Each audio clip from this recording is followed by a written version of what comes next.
What's up, everybody? This is Phil Rogacki. And I'm Jared Abergina. You're listening to Two Tree Guys Podcast.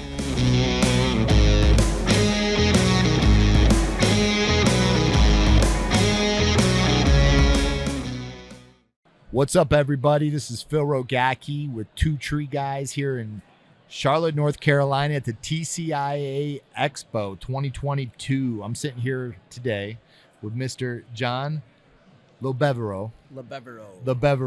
Italian. Lobevero, huh? Come on. Here at the show, is another episode of What's Your Story? Everybody's story is unique. Everybody goes through hard times and everybody goes through good times and ups and downs and the experiences and things you've learned. We get to hear those stories. We get to hear about it. We get to learn about it, and the mistakes you made in life, hopefully you're able to share them to individuals to not make those same mistakes, and the things you've done good in life, the things that you can share with them to help put them on the right path for that. So welcome, man. It's your first podcast, which is awesome. First podcast, first TCI show. Are you nervous? Oh, first TCI show? Yep. Oh man, welcome. What do you think so far? It's a lot to take in. Yeah? Oh yeah. What are some of the biggest takeaways you've seen so far, or something you've learned, or I'm going to go back and this is what I'm going to implement? Just basically chit-chatting with the guys. That's where I'd soak it in. You know what I mean? The equipment's nice, but you could see equipment all the time going to local residential stores and stuff. But seeing the different guys in the industry, the clothing, the logos, you know what I mean? That's what does it for me. Yeah. Have you made any connections with people? Handful. Yeah. I walked right up one, there was a guys like with red shirts on. I seen like 30 of them. I walked in, my guys are like, where are you going? I'm like, I'm going to chat with them. Yeah. Like, where's the owner? Where are you at? So what are some things that you've taken from them? Just how they run their business. Every city's different. I just want to learn how they do it. You know what I mean? Like, how do you get to 30 guys? Why do you want 30 guys? I've had 12 before, and I could say right now, like, I'm good. Like, I would never do it again. Yeah. Yet this summer, I almost got to 10 guys, but it's just different scales. When it comes down to it's different levels of the industry, And the balance, and, when to do this, when to not do this, when to buy that other equipment, when do I get my fourth crew or second crew or third crew? Same levels to it. So that's why, I had 3 guys, I had 4 guys before, up to 12, and you just, got to make sure you can't micromanage. That's the biggest thing. You need to build some good teammates that are able to manage for you, manage their teams, because it isn't. The bigger you get, was it Jeff Bezos, Amazon? He said, if you can't feed your team with 2 pizzas, your team's too big. So as you start growing and expanding, of course, 30 people you can't manage. You need managers to manage those teams on that. And if they can feed them with 2 pizzas, that person, that's perfect for them. But once you start getting big, you start trying to micromanage, and it doesn't work. Doesn't work that way. 3 levels to it: I, we, and they. I, we, and they. Oh yeah, like that. First I used to do it, then we did it, then now they do it. Got it. Where'd you get that? Same people, like Grant Cardone. Yeah, and Gary Grant V Cardone. And, all of them. Man. Just 10X baby. Uncle G. Uncle G. But just listening to them type of people and their mindset about it, and just learning. It's not only just this industry; it's about that mindset, of trying to teach these guys. And TCIA is definitely a good, instruction to them for safety in all aspects. Because once I instilled that into my guys, they definitely took off to the races. Before, I've been in it for 14 years for myself. So, how'd you get in it? In the tree industry? Yeah. So what'd you do before the tree industry that led you to this? Nothing. This is all I did. This is all you did this your is all whole I life? Did. Since I was 11 years old, skipping middle school, working with, I was that neighborhood kid knocking on doors for money, mowing lawns, getting hedge jobs. Hey, thanks for the job. Can I use your electric, by the way, to just trim? You know what I mean? Yeah. No. But what made you want to do that? So a neighbor of mine, when I was like 10, 11, he was that guy around just trimming trees and everything, and he knew I liked working. So he was like, John, come with me for a day. Seeing that I worked, and then he put me on to another tree guy, and I worked with him since I was 11 on top of my own accounts. I had like 12 lawn accounts, 12 years old, and doing hedges and stuff. And then I worked with him. Yeah, and half the time I was literally skipping middle school, kind of no parents at all. Really? Yeah, no dad at all. Growing up, no dad. Mom was there. So but who was instilling this work ethic in you? I mean, It this just came. just came. Yeah, just kind of grew I up. mean, a was little it rough. something to where you were like, I like money, this is how to get it? Because you can get it two different ways. So, to be honest with you, like when I was growing up, I didn't have a lot. Like my mom wasn't around at all. In and out of rehab a lot. Mhm. So no father. Stepdads were around, but Yeah, yeah. But I always seen when they came around with like the tree crew and the equipment and the trucks and everything. And the first time I seen that, I'm like, I'm working with them, and I did, and I seen more and more equipment in the industry. The trees were different. We weren't at the same job every day, and that just right off the bat that clicked for me. And Yeah, you like that. You I like did. that the environment changing every constantly. day, no one was really telling me what to do. I mean, the guys, just hey, take 2 to 7 pole pruners, balancing them with my neck hurting all day, just pole pruning all day Yeah. long. That's where I started off. And Who was ornamental- that person? What was that company? It was a sole proprietor, an individual. He was in business. It was Christian Brothers. His name was Spencer, but I worked with him since I was 11 till about 17. Really? Yep. You still talk to him? Yeah, I do. Yeah. Yep. Here and there, a couple times a year. Yep. Cool. So coming in there, doing that for that time, did he start teaching you how to climb and do things? Nope. I was just more trimming, pruning, driving the trucks. Okay. He had his own set of climbers coming in, so I wasn't really getting trained into the. So nobody was showing you anything on the climbing side? No. Okay. No, wasn't a big climber. I get up there, when I had to, and learning from the other guys of watching them and stuff, but no one actually physically trained me. Okay. So Yeah. why'd you leave that company? Started my own. Well, I was with him for since 11 to 17 years old. I quit high school that day. I ended up climbing a pine tree for him. Didn't have enough credits, some bull crap in high school, so I basically said peace out. I quit, Yeah. and then went with him that day. A week later, I worked for another tree service, a buddy of his, because the work ethic, and I was able to trim and prune because he taught me for so long that this other guy thought it was a good attribute to him, but I was getting more work than he was. And I was, just turned 17, and then 17, 18 years old. But why is that? Why were you getting more work than he That was? neighborhood kid, by the time I went to my neighborhood where I would live, where I lived, they were calling their friends, and they were calling me on others, parts of town, and getting bigger and bigger trees. Yeah. So I was bringing him income, and by the time he was, pay me at the end of the week, and I was like, man, I could just be in business for myself. What am I doing? So that's when I really I was definitely done. Quit high school, no GED, no nothing. Yeah. I ended up getting sole custody of my sisters, 18 years old, one bedroom apartment, you know what I mean? And so I was DBA 19, 22 LLC, and then incorporated 27. Nice, I'm man. 34 now. Nice. Yeah, I'm So, starting off with where'd you learn kind of, because, starting a business, everybody always has like, how do I start? What do I do? Where do I go? How'd you kind of find that? Did you have any mentors that were showing you or guiding you, or? the only thing as far as the tree industry is showing me how to wedge, how to clean up, what types of different equipment is used for that type of job. That's about it. But as far as getting up the grind and the hustle, I would say, that was Spencer. He just every day he was waking me up down in the basement, 14 years old, 15 years old. Let's go. Tie your boots tight. Let's go. You're not going Yeah. to school today? Let's go. So pretty much. That's pretty awesome. But starting the business wise, how'd you start your business? Where'd you go to get the research on how to even start a business? So a friend of mine was a painter, and I was starting to do a little bit of advertisement. Had an $800 Chevy S10 two-door pickup truck, and he's like, "Hey, you're kind of pulling in a little bit of money here. Like, you should get a DBA." I'm like, "What's that?" He's like, "You got to go down to the building and just set up your business and Yeah. doing business as." And so I finally got that. Hired an accountant, 21 years old, and How'd that feel when you were like, I got a business, I'm making money, this is mine? nothing hit. Huh? Nothing hit. Nothing? Nothing. No.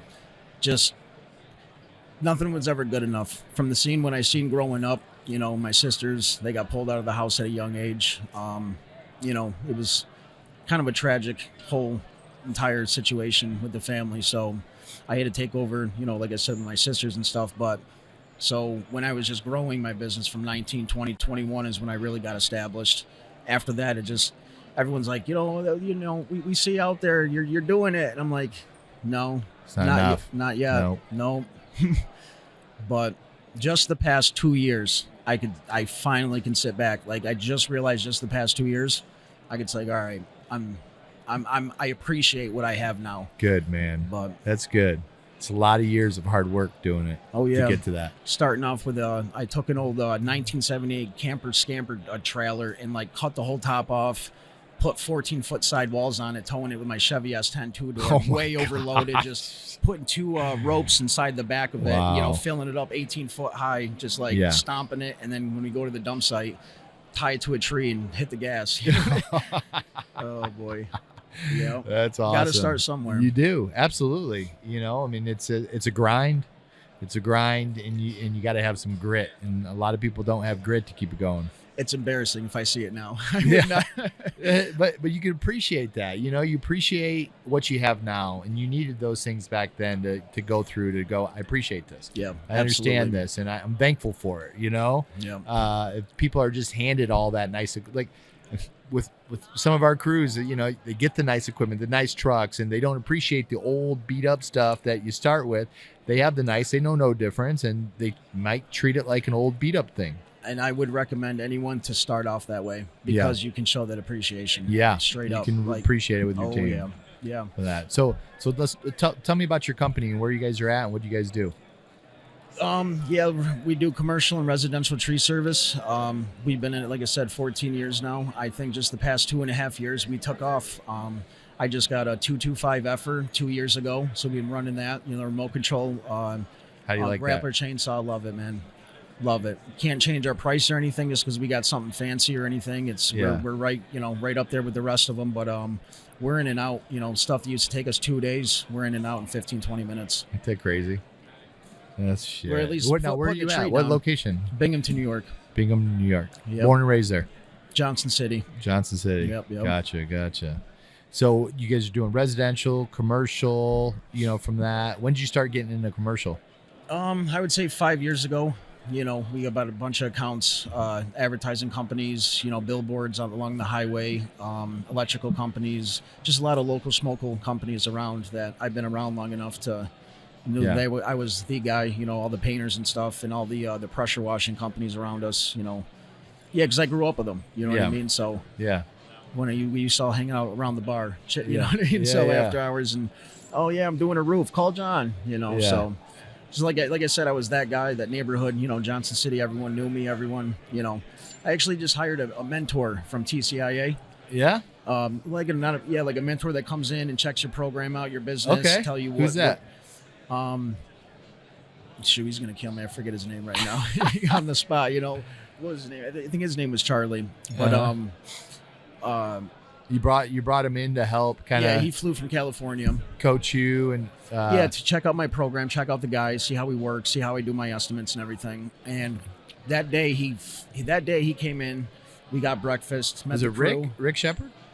Yes, it was Rick Shepard. Yep. Okay. It was. Sometimes I was talking to another guy. Sometimes Charlie, we call him Charlie. No, I'm just kidding. Rick Shepard.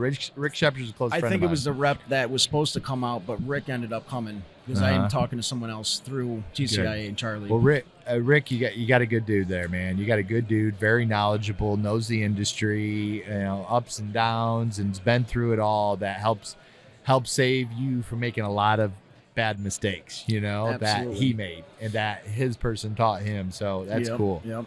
So that first day he came in, we were out to breakfast, met the crew, but along our travels, and we went to lunch and everything because we walked into this some dive place to get lunch sandwiches or something, and we ended up getting it for free because as soon as I walked, hey Johnny, how you doing? How's the tree business today? And we sat down, got some chili dogs and everything, and that was for free. And so the next day.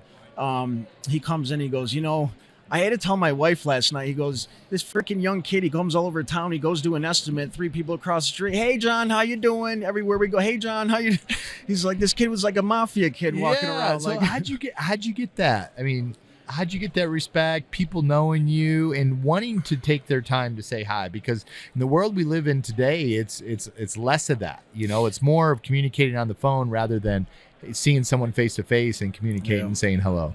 Growing up the way I did just comes back to square one. How me and my sisters grew up. They knew your story. Yeah. They knew what's up. So to watch you in the neighborhood that you grew up, to go, that kid doesn't have a chance. And then to go, that kid did it. He freaking did it, and he didn't have a chance. Yeah, it was. I had something I was just gonna say. I forget right now. No, that's special, man. It's that's because I could have totally went in a different direction. Totally. Oh, like everyone. 95% of the guys would have. And that's why I didn't appreciate everyone saying my second, third, fourth, sixth, seventh year of congratulations. At least I see you got a couple trucks now, and it's no. Don't tell me thank you. Like. Yeah. I didn't appreciate that. Like everyone's like, dude, you should feel good about yourself. And it's like, no, it's just, I'm not done yet. Making a living. Yeah. I'm just getting up, paying the bills. Like this is what you do as a normal person. You get up and you grind and you want to make a business happen. This is what comes with it. And if you never started a business, you don't understand that. It's like, I'm working to pay the bills. It's not like, just because I have a business, I am driving a Ferrari and living in a mansion. No, I'm living check to check, paying the bills and grinding to make this work. Yep. And there's that point where you kind of, that top of the mountain you get over and you're like, okay, there it is. I made it. I finally got to the top, but it was a hard push. And there you are. Yeah. I'm all right. Yeah. I'm all right. Well, what's some of the wisdom or tips from the top and things that you can share people driving to work, listening today, that you can give them that could help them along their way? It doesn't have to be in tree care. It can be just in life in general for them. I would just say tie your boots tight and just keep on grinding. Even those hard days and stuff, I had those hard days where just messed up employees, they trashed your trucks, you let them borrow, trust me, I went through every single piece of story that you can even imagine. I'm in real estate a little bit, so I even let the employees, kind of like rent apartments and everything. They ended up trashing your vehicle. No respect. Trust me, I've been many, many, many years being that guy of helping, because they're your employees and you're trying to help them. But at the end of the day, people make you be a certain type of way because they don't appreciate what you're trying to build or what you have. Yeah. So it's just, I would just say, when it comes to having a business and I understand helping your employees, but when you pay them on Friday and they ask to borrow money on Monday, boundary line, man, don't do it. Don't do it. Just say no. And if that's the case, just get rid of that guy. Because I'm telling you, that little bit of a problem is going to turn to a bigger problem 2 weeks or 2 months later. That is truth. It's going to keep repeating itself and get bigger and bigger and bigger. But I would just say, help yourself more. Understandable that you got to treat your guys well, but you don't have to go out on a limb. Yeah, that's good, man. That's good. Well, dude, awesome podcast, man. I hope everybody out there listen to the story. There's more of John's story we're going to hear, hopefully maybe one day you come to California. We're out here doing a training or something like that. And we'd like to do maybe a full podcast with you so you can tell your full story, and we'll get the team and stuff in here. But you got a lot more to give to the people around you. And I appreciate you getting on the show and sharing your life, sharing, the ups and downs and where you're at now. And feeling like I've done it, like I've gotten to this point, but now you're on the next journey to the next, goal that you're going to meet. So if you guys got something out of this podcast, if you liked it, share it. Don't hold it to yourself. Put it on Instagram, post it. That's the feed of the show. Unless you want to send me some money, but if not, post this thing. All right. So I appreciate everybody listening to this. Hope everybody has a good morning, good night. And remember to continue to elevate the standard of the industry through safety, training, and innovation. See you guys next time.